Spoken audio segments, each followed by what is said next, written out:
Nutty Productions, The Filthy Hygienes of Mongols. Implemented these religious beliefs strongly.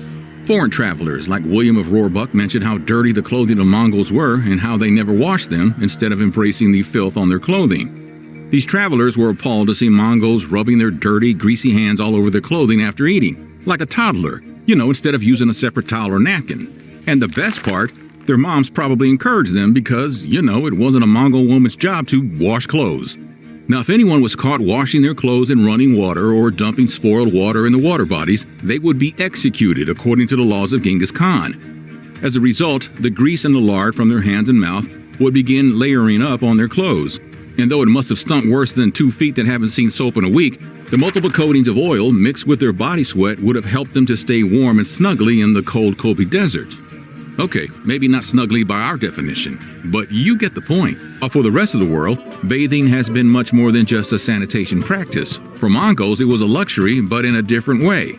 Mongols kept it simple by just making it an ultra-rare activity, while the rest of the world made it pleasurable by adding more to it, such as sauna, deep face wash, bubble baths, things like that.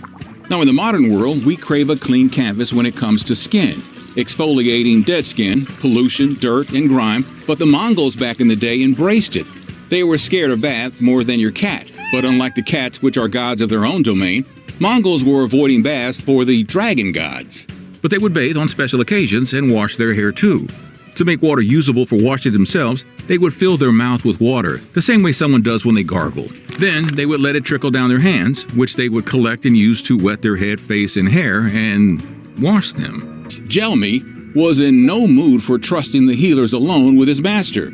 He stayed all night with the future emperor and looked after him. Oh, and he also sucked the blood out of the wound and spat it on the ground. Talk about loyalty. Miraculously, Temujin did wake up the next morning. Thanks to Jelmy's efforts to suck the blood out of the wound, he prevented clotting and a possible embolism that could have been fateful for not just Temujin but the entire Mongol Empire. But Genghis Khan did recognize the effort of his subordinate and brought back the age-old exercise of blood-sucking to the war medication of the Mongols. According to the book, The Secret History of Mongols, historian Rashid al-Din recorded Genghis Khan saying that Jelmy brought back the spark of life that had abandoned his body, and without his loyal servant, he may not have been able to stand on his feet ever again.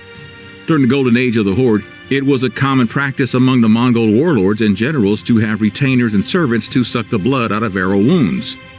Yeah, it's quite nutty that we are having a hygiene video about an empire that never cared for hygiene at all. This video could even be titled Mongols Had No Hygiene at All, or Life with the Funky Mongols. Their hands were always oily and greasy. They never washed them, they only wiped them on their own clothing, as we said earlier. But it goes beyond that. Mongols seldom washed themselves much, not even for special occasions, but also didn't mind going to the washroom anywhere. In fact, unlike the rest of the modern world, where people with no washroom in sight would seek a nature's enclosure, a bush to take care of their business, Mongols didn't find defecating in the open a matter of shame. There was no poop shaming with the Mongols. One might have dinner with them after a ceremony, and all of a sudden this Khan may pull his trouser down not even 20 feet from their dinner table and do the deed. If William of Roebuck is to be believed, he was an eyewitness to this norm in Mongolian culture. It was normal for Mongols to just dig a hole in the earth and empty their bowels in it. But they were not allowed to use water for it because of the fear of the water dragon god. Mongols prefer to boil their meat to the point that it would get all swirly and goopy in the water. Apart from this meat soup, they really enjoyed sausages made from blood. Even though they had horrible taste in food, the Mongols loved to eat, and especially after their empire inflated like a pregnant pig. They got settled all over from the Caspian Sea to the China Sea and got lazy and were gluttons. Because of that, gout became prevalent in the Mongol hordes. Kublai Khan suffered from gout most of his life. The 14th century traveler Ibn Battuta witnessed the Mongols' way of treating gout in the Middle Ages firsthand while visiting the family of the Sultan of the Golden Horde. It was no extensive application of medicine or excruciating treatment such as leeches, but just a gross spectacle.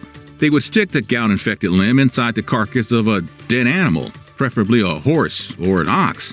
For some reason, if that wouldn't prove effective, because, well, why would it in the first place? Tell us in the comments, which other interesting